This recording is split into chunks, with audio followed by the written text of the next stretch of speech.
Please be seated.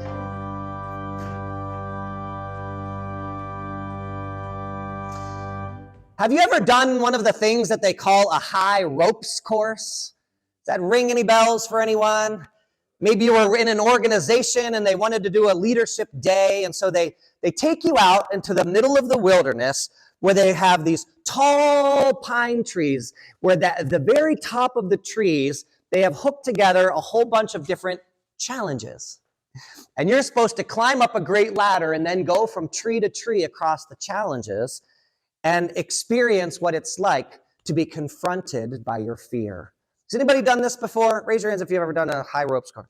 You haven't done it? We need a St. James High Ropes Day. I don't know. We'll have to work on that. Years ago, I was part of an organization that did this, and we went into sort of upper Michigan to one of these places. It was called like Eagle Landing or something like that. And everybody was looking up. And this was like, sometimes high ropes courses are 12 feet off the ground. There's one in Birmingham that's like 15 feet off the ground. These were like 50 feet up. They were so high, you couldn't see all the details from the ground.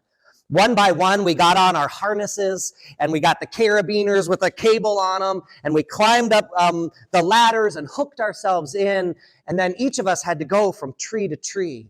And sometimes there would be 2x4s that were on ropes, and you would like step on them and they would be swinging, and you would have to get from one spot to the other. Sometimes there were little barrels that you were supposed to crawl through. And I remember very clearly this one particular challenge, which was a 4x4 that was stretching, probably from here to like Millie in the pink sweater. And it was just 4 inches wide and all the way across. And I started to go across, and I looked down, and all I could see was tiny little people under me. It was so directly down, all I could see were their heads and shoulders and maybe their toes. So I was looking straight down on them, and they were like this big. And it was so scary. And I started to walk, and I walked, and I walked, and I got about halfway across until the craziest idea occurred to me. I thought, this carabiner, this cable, is this really going to hold?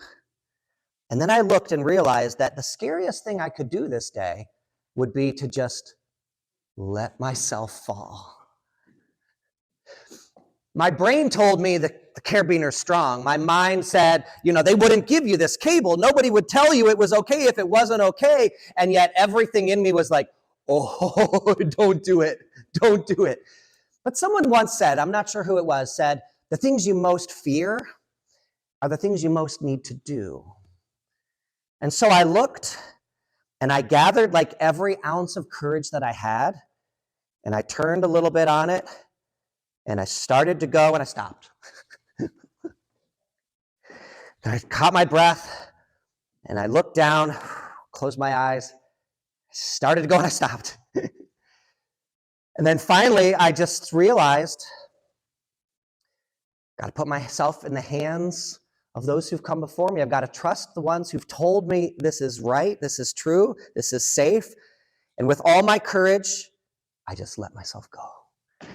And I went over the edge, and I fell about 1.5 feet, and then shoo, it caught me. And you've never seen a bigger smile on somebody's face than I had on my face that day when I realized, heart to soul, head to toe, that I was going to be completely safe for the entire rest of this day. When I got back up on that 4x4, I'll tell you what, I might as well have been in first grade walking across one of those things 4 inches off the ground. I was like, hey, Millie, how you doing? Okay, where's the next challenge? Let's go through the barrels.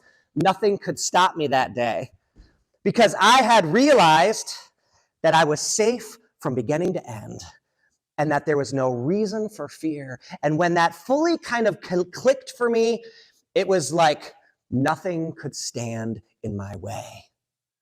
As these women encounter the tomb today, the first thing they hear from this angel is, do not be afraid.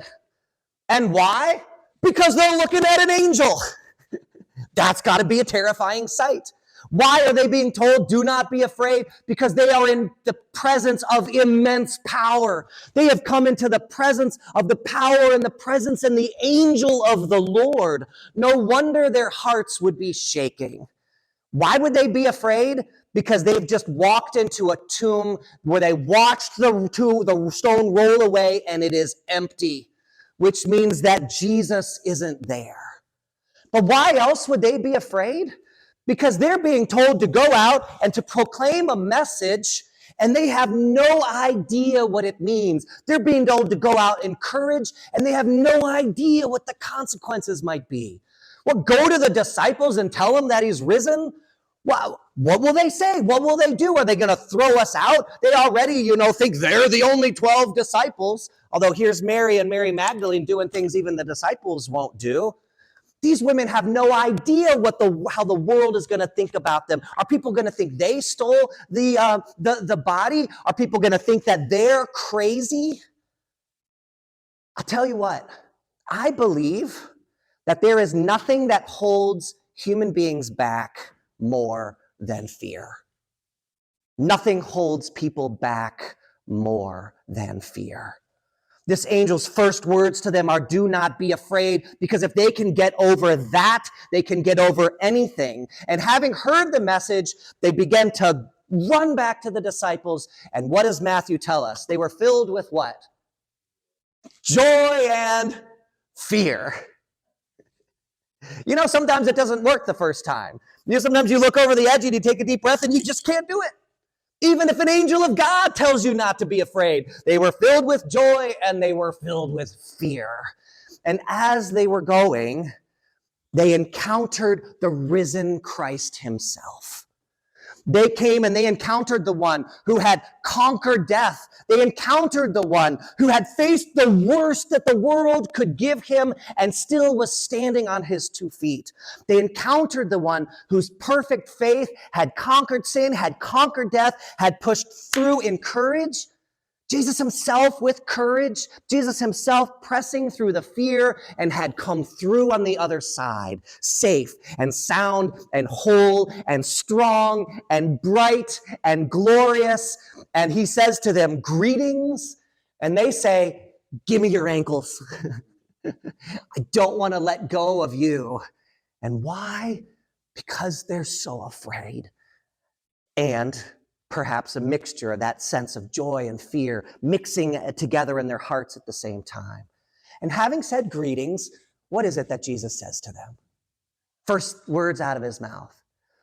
Do not be afraid. Do not be afraid. Stand up, go back, and tell my disciples what you have been told to tell them, because they will see me. When the risen Christ makes it through death and comes through on the other side and says, don't be afraid, it's true. There's nothing to be afraid of. If Jesus conquers death, if God redeems those who are lost, if God's promise is that nothing can stop you, nothing can hold you down, and no matter the worst the world gives you, he will raise you up, then what could stand in your way? There's only one worry, really, which is that somehow the whole thing might be reversed, which is why I brought toothpaste. I was hoping there'd be kids in today's service. Do I have any child volunteers that might come forward for a second? I won't even ask you to say anything, but I do need your help. I guarantee it'll be fun. You'll wish you did it. Oh, thank you. Come here. It's okay, you're good. I'm going to give you a tube of toothpaste. Let's just set those things down for a second. You can take those when you go back, okay? And here, take that tube off. Can you take the lid off? Let's see if there's one of those crazy little foil things in there. That's hard, isn't it? This is why God gives us parents. It's open.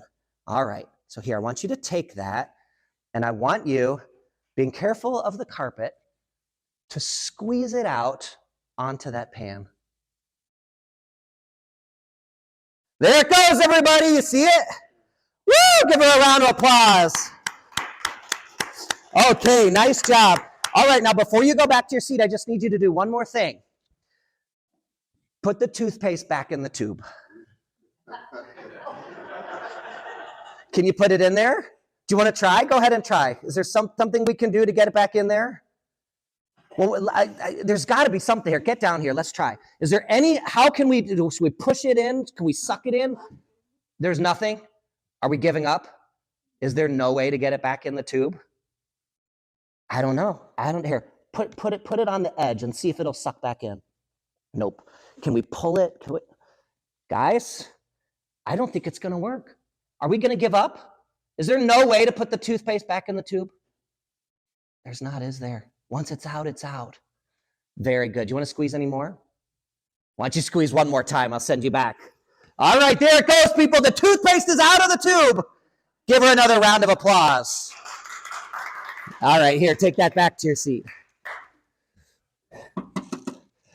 In my entire life as a Christian, I can only remember one Easter sermon, and I've preached 20 of them.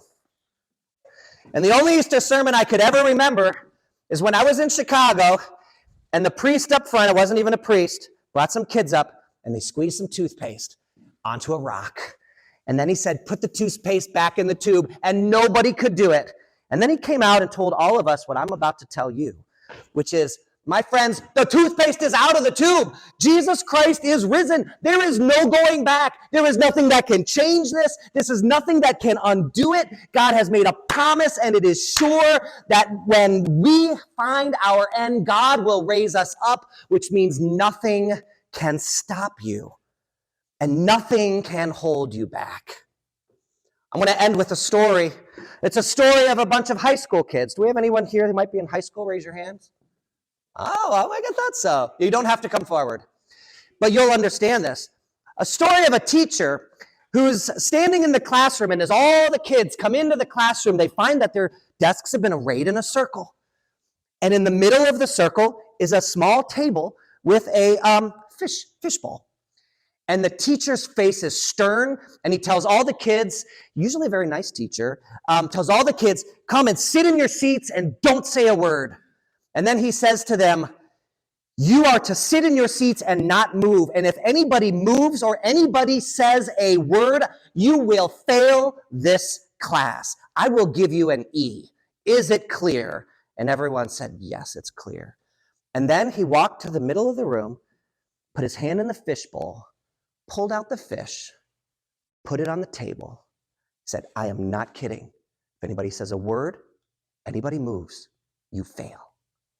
Turned around and walked out of the room. And the fish is flopping, trying to breathe. And every student is terrified. Here they are watching something die in front of them, and nobody is doing a thing. They're worried about their grades. They're worried about upsetting the teacher. They're worried about violating the rules.